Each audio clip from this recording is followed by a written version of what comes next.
दोस्तों, चारों तरफ चुनाव के इस माहौल को देखते हुए आपके लिए पेश खिदमत है कहानी भेड़ें और भेड़िए।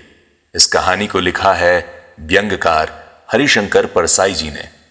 तो कहानी कुछ इस प्रकार है कि एक बार एक वन के पशुओं को ऐसा लगा कि वे सभ्यता के उस स्तर पर पहुंच गए हैं जहां उन्हें एक अच्छी शासन व्यवस्था अपनानी चाहिए, और एक मत से यह तय हो गया कि वन प्रदेश में प्रजातंत्र की स्थापना हो। पशु समाज में इस क्रांतिकारी परिवर्तन से हर्ष की लहर दौड़ गई कि सुख, समृद्धि और सुरक्षा का स्वर्ण युग अब आया। और ये आया। जिस वन प्रदेश में हमारी कहानी ने चरण धरे हैं उसमें भेड़ें बहुत थीं, निहायत नेक, ईमानदार, दयालु, निर्दोष पशु जो घास तक को फूंक फूंक कर खाता है। भेड़ों ने सोचा कि अब हमारा भय दूर हो जाएगा।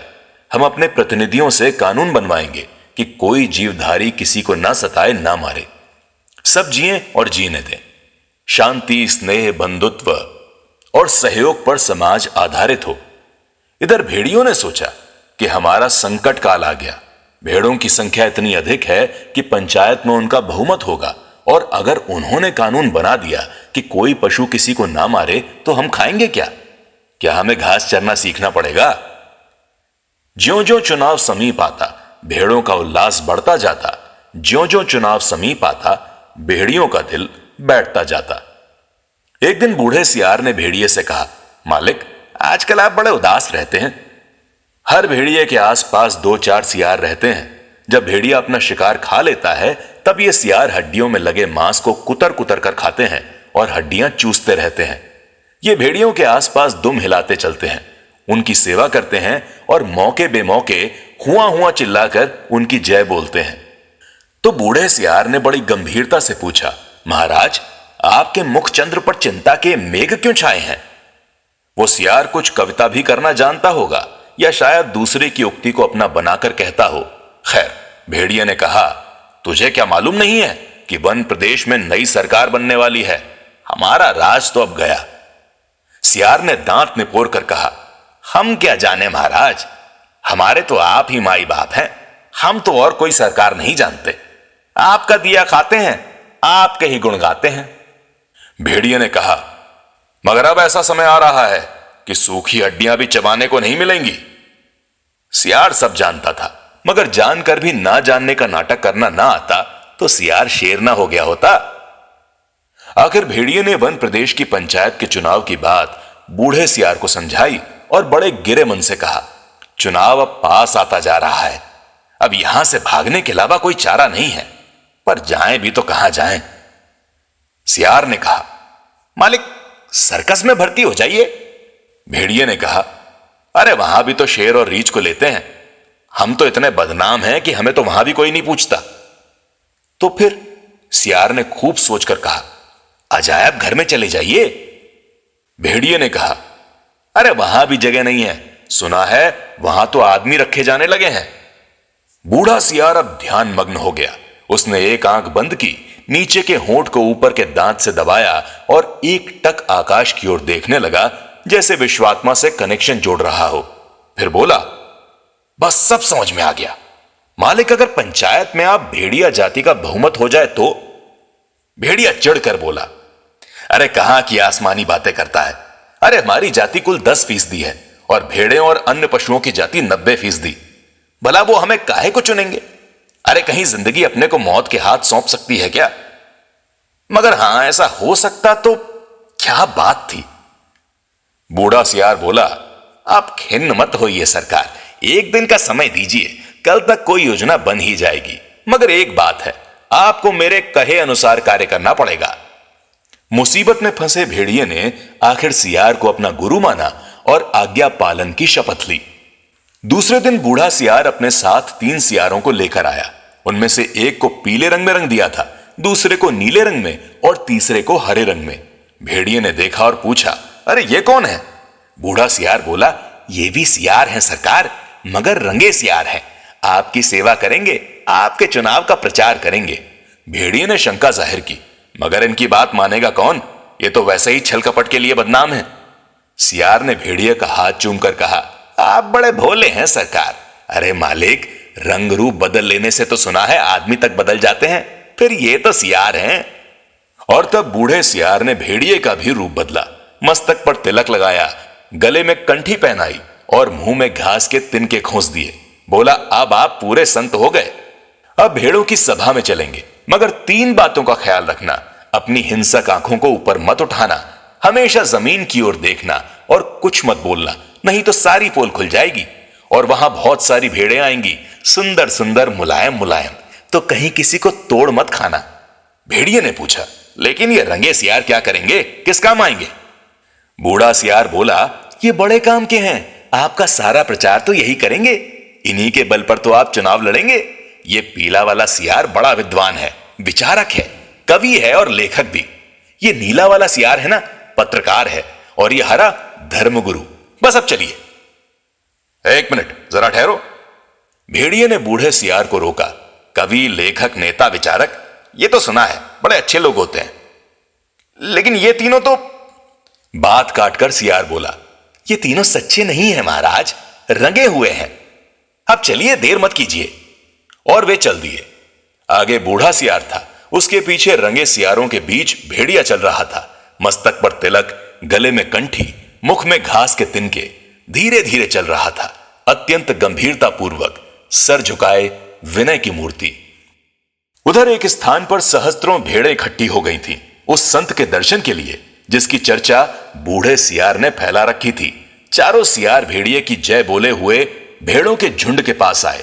बूढ़े सियार ने एक बार जोर से संत भेड़िए की जय बोली। भेड़ों में पहले से ही यहां वहां बैठे सियारों ने जय ध्वनि की। भेड़ों ने देखा तो वो बोली, अरे भागो, ये तो भेड़िया है। तुरंत बूढ़े सियार ने उन्हें रोककर कहा, भाइयों और बहनों, अब भय मत करो, भेड़िया राजा संत हो गए हैं।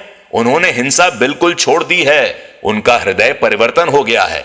वे आज 7 दिनों से घास खा रहे हैं, दिन रात भगवान के भजन और परोपकार में लगे रहते हैं। उन्होंने अपना जीवन जीव मात्र की सेवा में अर्पित कर दिया है। अब वे किसी का दिल नहीं दुखाते, किसी का रोम तक नहीं छूते। भेड़ों से उन्हें विशेष प्रेम है। इस जाति ने जो कष्ट सहे हैं, उनकी याद करके कभी कभी भेड़िया संत की आंखों में आंसू आ जाते हैं। उनकी अपनी भेड़िया जाति ने जो अत्याचार आप पर किए हैं, उनके कारण भेड़िया संत का माथा लज्जा से जो झुका है, सो झुका ही हुआ है।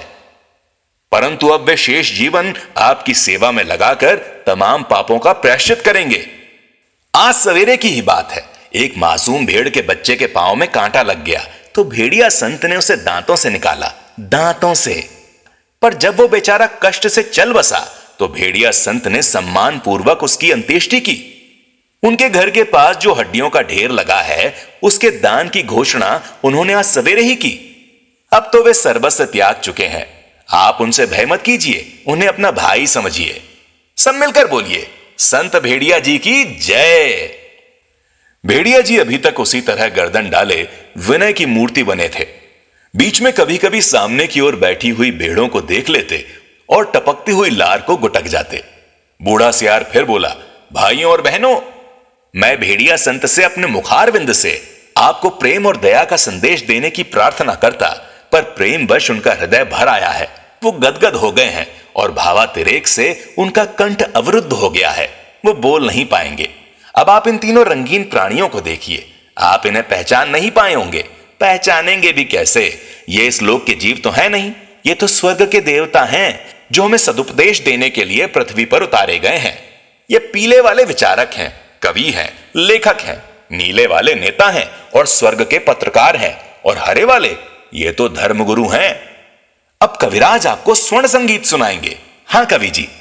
पीले सियार को हुआ हुआ के सिवा कुछ और तो आता नहीं था। हुआ हुआ चिल्ला दिया। बाकी सारे सियार भी हुआ हुआ बोल पड़े। बूढ़े सियार ने आंख के इशारे से बाकी के सियारों को मना कर दिया और चतुराई से बात को यूं कहकर संभाला, भाई कवि जी तो कोरस में गीत गाते हैं, पर कुछ समझे आप लोग? अरे कैसे समझ सकते हैं? अरे कवि की बात सबकी समझ में आ जाए तो वो कवि काहेगा? उनकी कविता में से तो सत्य के स्वर फूट रहे हैं। वे कह रहे हैं कि जैसे स्वर्ग में परमात्मा, वैसे ही पृथ्वी पर भेड़िया। हे भेड़िया जी महान, आप सर्वत्र व्याप्त हैं, आप सर्वशक्तिमान हैं। प्रातः आपके मस्तक पर तिलक करती है, सांझ को उषा आपका मुख चूमती है, पवन आप पर पंखा करती है और रात्रि को आपकी ही ज्योति लक्ष लक्ष खंड होकर आकाश में तारे बनकर चमकती है। हे विराट, आपके चरणों में इस शूद्र का प्रणाम है। फिर नीले रंग के सियार ने कहा, निर्बलों की रक्षा भगवान ही कर सकते हैं। भेड़ें कोमल हैं, निर्मल हैं, अपनी रक्षा नहीं कर सकती। भेड़िए बलवान हैं, इसलिए उनके हाथों में अपने हितों को छोड़कर निश्चिंत हो जाओ। वे भी तुम्हारे भाई हैं। आप एक ही जाति के हो, तुम भेड़, वो भेड़िया, कितना कम अंतर है। और बेचारा भेड़िया व्यर्थ ही बदनाम कर दिया गया है कि वे भेड़ों को खाता है। अरे खाते और हैं, हड्डियां उनके द्वार पर फेंक जाते हैं, ये व्यर्थ बदनाम होते हैं। तुम लोग तो पंचायत में बोल भी नहीं पाओगे। भेड़िए बलवान होते हैं, यदि तुम पर कोई अन्याय होगा तो डटकर मुकाबला करेंगे। इसीलिए अपने हित की रक्षा के लिए भेड़ियों को चुनकर पंचायत में भेजो। बोलो संत भेड़िया की जय। फिर हरे रंग के धर्मगुरु ने उपदेश दिया, जो यहां त्याग करेगा वो उस लोक में पाएगा। जो यहां दुख भोगेगा वो वहां सुख पाएगा। जो यहां राजा बनाएगा वो वहां राजा बनेगा। जो यहां वोट देगा वो वहां वोट पाएगा। इसीलिए सब मिलकर भेड़िए को वोट दें। वे दानी हैं, परोपकारी हैं, संत हैं। मैं उनको प्रणाम करता हूं। ये एक भेड़िए की कथा नहीं है, सब भेड़ियों की कथा है। सब जगह इस प्रकार का प्रचार हो गया और भेड़ों को विश्वास हो गया कि भेड़िए से बड़ा उनका कोई हित चिंतक और हित रक्षक नहीं है। और जब पंचायत का चुनाव हुआ तो भेड़ों ने अपने हित रक्षा के लिए भेड़ियों को चुना, उन्हें बहुमत से विजयी बनाया और पंचायत में भेड़ों के हितों की रक्षा के लिए भेड़िए प्रतिनिधि बनकर आ गए।